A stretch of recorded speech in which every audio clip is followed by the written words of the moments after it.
Olá pessoal, tudo bem? Aqui quem fala é o Diego do canal Engenharia Revelada e hoje a gente vai dar uma olhada uma comparação, na verdade. A gente vai comparar, né? Falei errado.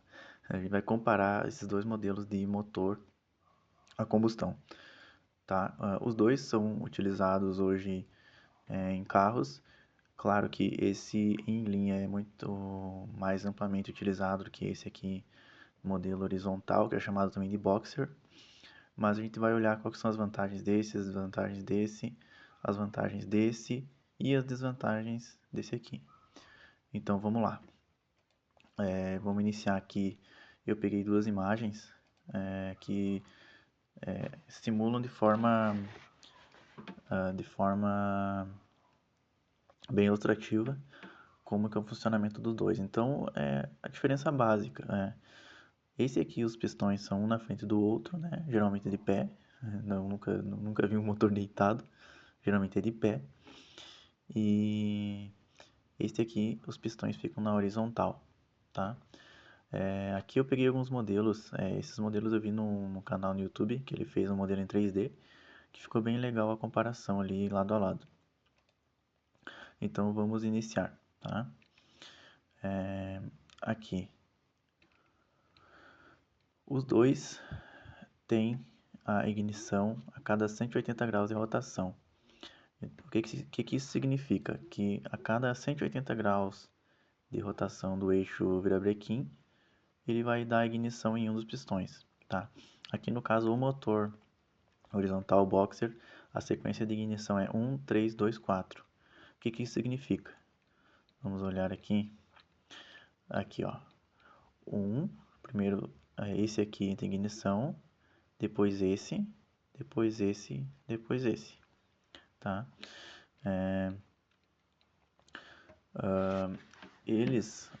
O motor horizontal, ele, claro, por ter essa diferença de ser na horizontal e não na vertical, ele vai ter algumas particularidades, né?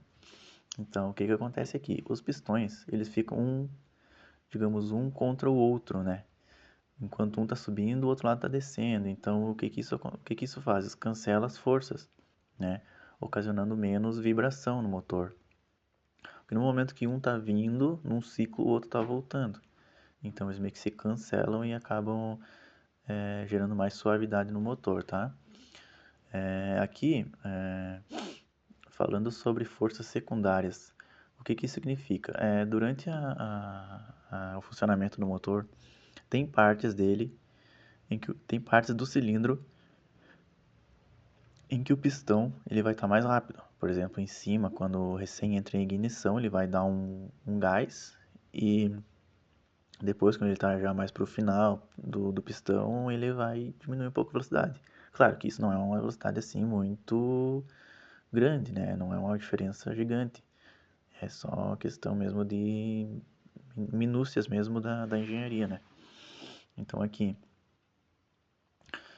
o que acontece? No boxer, por ele ser a direção contrária, essa força secundária, ocasionada por essa diferença de velocidade, ela acaba se cancelando, né? Então essa é uma grande diferença dele para o motor em linha e gera mais suavidade, né? Aqui, vamos dar uma olhada, ó. Aqui ele lado a lado, né? Aqui em linha, aqui o motor boxer, dá pra ver que enquanto um pistão está descendo, aqui o outro está descendo também, ali está subindo e aqui está subindo, né? Vamos voltar aqui. Tá? Algumas desvantagens do motor boxer.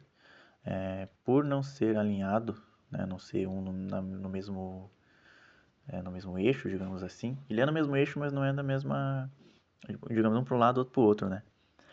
O que que isso ocasiona? Isso gera uma força de rotação, tá? Mas a notícia boa é que botando mais dois pistões ali, tipo no caso aqui é um motor 4 pistões, né?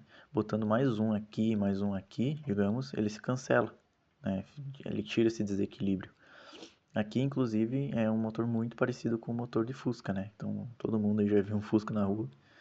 O motor do Fusca é assim para quem não sabia. Acho que a maioria de quem assiste sabia. Mas se você não sabia, tá aí uma informação, né?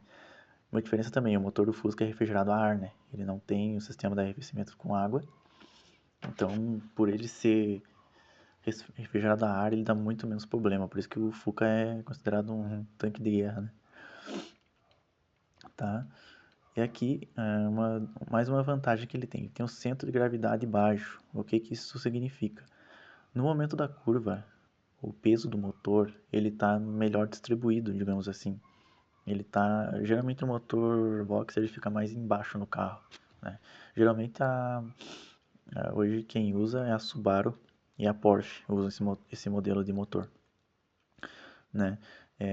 Isso ajuda no grip e na suspensão, tá? Porém, o que acontece? Por ele ter mais área, né?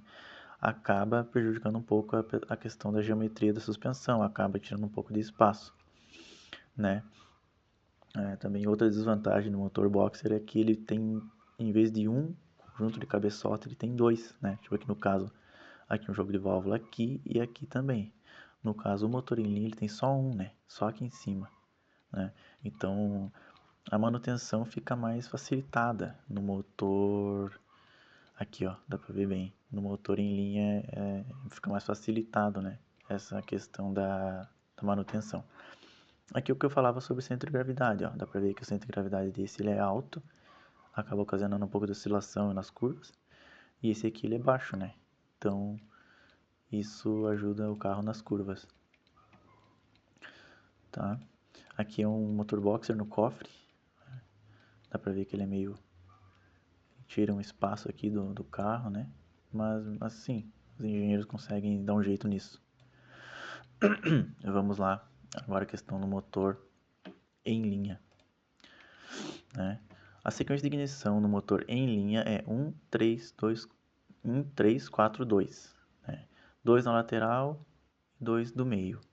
O que acontece? 2 na lateral baixam e o do meio sobe, ou vice-versa.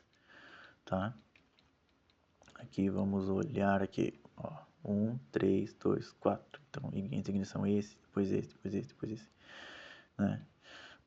Gerando esse equilíbrio ali de forças, né? E aqui o que acontece? Todas as forças dele, né? A gente estava falando de força secundária, força primária ali, ela vai em uma direção só, ocasionando mais vibração. Novamente, não é uma coisa assim, é impossível de ser cancelado, né? Você, com as ferramentas certas de engenharia, o equilíbrio ali bem dimensionado e tal, você consegue cancelar essa vibração, você nem sente, né? Tem motor aí que, se não me engano, é de um Rolls Royce, que os caras botam uma moeda de lado, assim, em cima do motor, enquanto ele está trabalhando ali, e ele não cai, então é uma coisa bem suave mesmo, tá? Ele acaba sendo mais compacto, né, e tem mais espaço para manutenção e componentes de suspensão, é aquilo que eu estava falando sobre geometria de suspensão. Por ele ocupar menos espaço no cofre do motor, ele acaba facilitando essa parte. Acontece também aqui dele ter só um cabeçote, né, que eu estava falando antes da questão das válvulas ali, e isso gera facilidade na manutenção, porque é um só, tem menos partes móveis, menos chance de quebrar, né, de dar errado. Então, assim, os dois têm uma legião de fãs, né, principalmente o motor boxer, tem uma legião de fãs porque são motores diferentes e quanto mais coisas diferentes a gente tiver, melhor. Claro, esse é um motor bem antigo, né, não surgiu agora.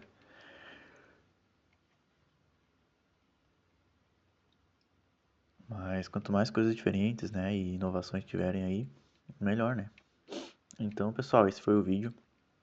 Deixem nos comentários, eu sei que tem gente que está assistindo e não comenta, ou assiste só um pouquinho do vídeo e sai, eu peço que deem uma chance, tenta ver o vídeo inteiro, né, dá uma dica que você gostaria de aprender, dá uma dica de como eu poderia melhorar os vídeos, né, e tal.